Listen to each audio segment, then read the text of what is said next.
Door అంతే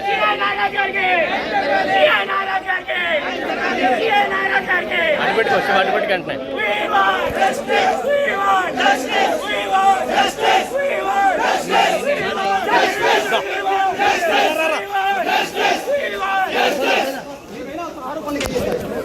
sir మీ పేరు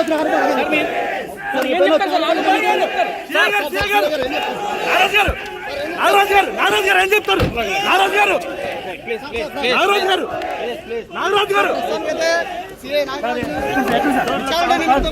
SIT అధికారులు అయితే తరలిస్తున్నారు.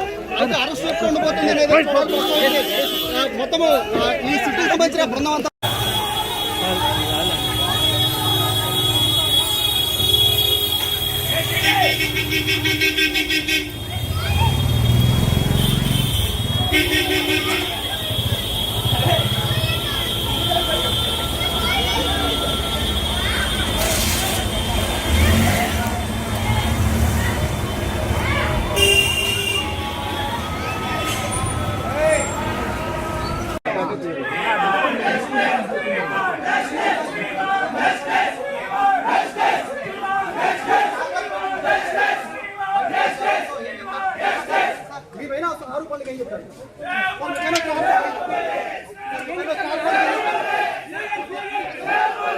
గౌరవ హోంశాఖ వర్యులు చెప్పింది, ఈ రాష్ట్రంలో తప్పు జరిగితే ఏటపోతు నడిగేసినోడిని నడి రోడ్డు మీద తన్నుకుంటూ తీసుకుపోతామని. మరి ఆ మాటని డీజీపీ గారు చెప్పలేకపోయారు.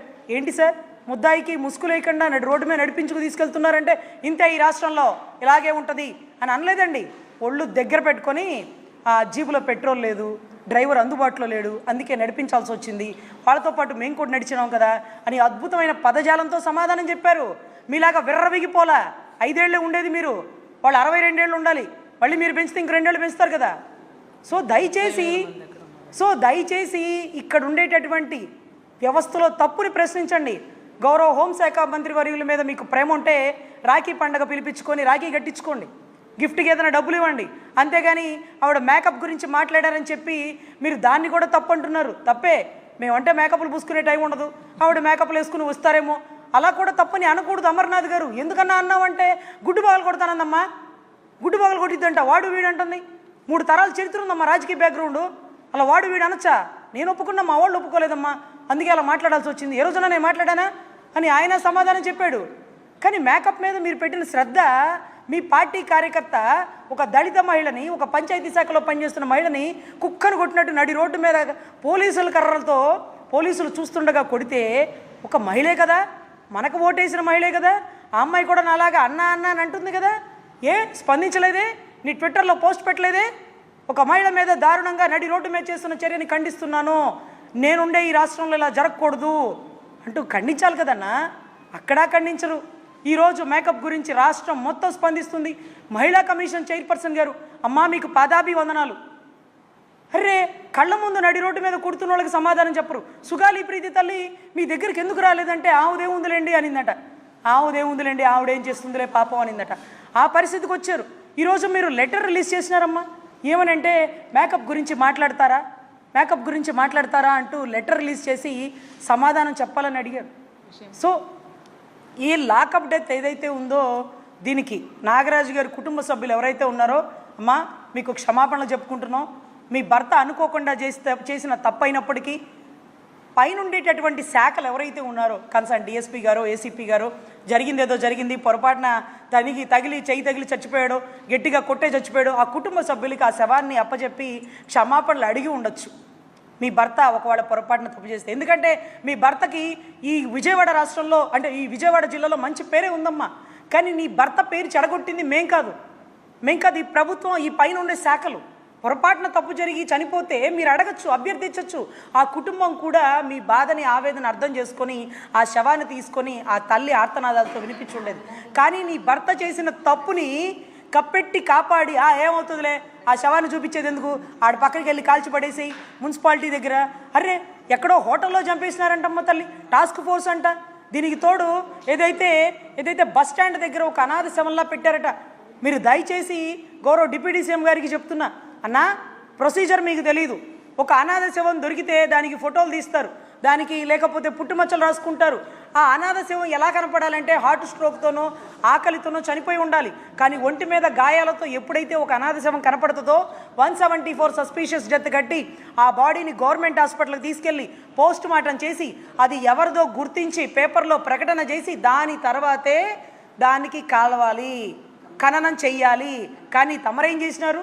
రూల్స్కి విరుద్ధంగా ఒక శవాన్ని ఈరోజు తల్లికి చెప్పకుండా 32 రోజుల తర్వాత ఎప్పుడుకో ఆ తల్లి కోర్టు చుట్టూ ఆశ్రయిస్తే ఈ రోజు కూడా మీరు కోర్టుకు చెప్పల. 29 మీరు చెయ్యబోయేది చెప్పబోయేది ముందుగానే ఆ పోలీస్ అధికారి మీద 302 కట్టారంటే మీరేం చెప్తున్నారు? చచ్చిపోయాడు అని. మరి ఆ చచ్చిపోయాడని మీకు తెలిసినప్పుడు మీరు 15వ తారీఖు కోర్టుకి ఎందుకు చెప్పలేదు?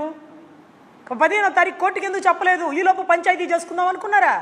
ఈలోపు సెటిల్మెంట్ చేసుకుందాం అనుకున్నారా? అరే తెలుసో తెలియకో ఒక సిఐ ఒక నేరగాడిని చంపినాడు అనుకోండి, మీరేం చెప్పాలి? పైన అధికారులు కూర్చొని మాట్లాడుకుండా ఆ పొరపాటున జరిగింది, అతను మంచి వ్యక్తి, అతను కూడా నేరగాడు, కంట్రోల్ తప్పినాడు, సీఐ మీద చెయ్యెత్తినాడు, ఆ సీఐ ఆ బాధలో కోపంలో గబుక్కను కొట్టగా చనిపోయినాడు, ఇలా కదా చెప్పుకోవాలా? రెచ్చగొట్టి తప్పుని పెంచి పోషించి ఒక తప్పుకి 100 తప్పులు చేస్తూ ఈరోజు రాష్ట్రం, బీహార్ రాష్ట్రం మన రాష్ట్రం వైపు చూసేలాగా తెలంగాణలో లేదు. ఈ లాకప్ డెత్తులు ఎన్కౌంటర్ చేస్తారు, ఎందుకంటే వాళ్ళ మీద దాడి చేసినారు, మేము వాళ్ళ మీద దాడి చేసినాం, ఆ దాడిలో ఇలా జరిగిందని. అరే తప్పించుకోవడానికి అవకాశం ఉండే ఎన్కౌంటర్ కేసు కూడా లేకుండా ఏకంగా లాకప్ డెత్ కేసు అంటూ డీకే బస్సు గైడ్లైన్స్కి విరుద్ధంగా ఈరోజు మీరు చేస్తున్న పరిస్థితిని ఇంకా కూడా రెచ్చగొడుతూ ఈ 3 ఏళ్ళు వైసీపీ గుండాలు అంటూ మీరు కళ్ళు వేళ్ళు చూపిస్తున్నారు. అంటే ఇంకా రెచ్చగొడుతున్నారా అన్న? ఇంకా కొట్టుకు చావాలా? నిజంగా వైసీపీలో గుండాలే ఉంటాయి, తెలుగుదేశంలో గుండాలే ఉంటాయి, జనసేనలో గుండాలే రౌడీలే ఉంటాయి, న్యాయస్థానాలు చూసుకుంటే కోర్టు చూసుకుంటే మీరెవరు రెచ్చగొట్టే స్టేట్మెంట్లు ఇవ్వడానికి? నేను ఈరోజు వైసీపీ గుండాలను తెలుగుదేశం గుండాలను పెంచి పోషించమని చెప్పట్లా. తప్పు చేస్తే చట్టాలు, కోర్టులు, న్యాయ వ్యవస్థలు ఇవన్నీ ఉన్నాయి కదా. మేము పొంబరేపిస్తాము, కాలు తీస్తాము, చేతిలో రేఖలు కనపడనీయకుండా చేస్తాము అని అనడానికి మీరెవరు? ఏ అధికారంతో మీరు అలా మాట్లాడారు? ఈ స్టేట్మెంట్ పబ్లిక్గా వచ్చిందనే కనుక వీడియో ఫుటేజ్ కోర్టులో పెడితే అది కూడా రెచ్చగొట్టే ధోరణితో మాట్లాడుతున్న కేసే. మీకు గొప్ప హోదా ఇచ్చినారు, కానీ అది రాజ్యాంగబద్ధ పదవి కాదు, మీకు అధికారాలు లేవు. నేరగాళ్ళంటే అదృష్టవంతులంట, ఎందుకంటే ఆయన హోంశాఖ తీసుకోలేదు కాబట్టి. హోంశాఖ కులం కూడా ఇక్కడికి తీసుకురారు. ఒకవేళ కులపోడు చనిపోయాడని ఆ కులపోళ్ళు అనుకుంటారే కానీ మిమ్మల్ని మాత్రం అడగరు. మీకు కులానికి సంబంధం లేదు, మీకు కులమే లేదు. సో దళిత సుబ్రహ్మణ్యం అంటూ మీరు గతంలో ఎలా అయితే ట్యాగ్లైన్ పెట్టారో, కాదంబరి జత్వానీ కేసులో ప్రభుత్వమే సమాధానం చెప్పాలి, జిందాల్ని మెప్పించడం కోసం ఆ ప్రభుత్వమే చేసేసింది, గతంలో జగన్ గారే చేసేసినారని మీరు అన్నారు కదా. ఈరోజు మరి లాకప్ డెత్ చేసినప్పుడు గతంలో ఇప్పుడున్నటువంటి ప్రభుత్వం చంద్రబాబు గారే చేసినారు, లోకేష్ గారే చేసినారు, డిప్యూటీ సీఎం గారు చేసినారని ఎవరన్నా అన్నారా?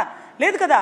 పోలీసులే చేసినారు, చట్టపరమైన చర్యలు తీసుకోవట్లేదు అని అన్నారే. కాబట్టి సో దయచేసి ఎవరైతే నాగరాజు గారి గురించి కూడా ర్యాలీలు చేస్తున్నారంట, తప్పుని పెంచి పోషించొద్దు. ఒకరిని కాపాడితే ఇదే తప్పు మళ్ళీ రిపీట్ అయింది. ఎప్పుడో రంగా గారి ఎంచైల్లో జరిగినటువంటి లాకప్ డెత్తులు మళ్ళీ ఇంతవరకు రిపీట్ అవ్వలా.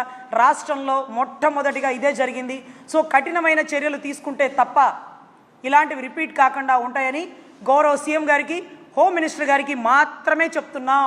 డిప్యూటీ సీఎం గారికి సంబంధమే లేదు. మేము ఆయన్ని ఏమీ అడగం, ఆయన మాకు ఏమీ చేయాల్సిన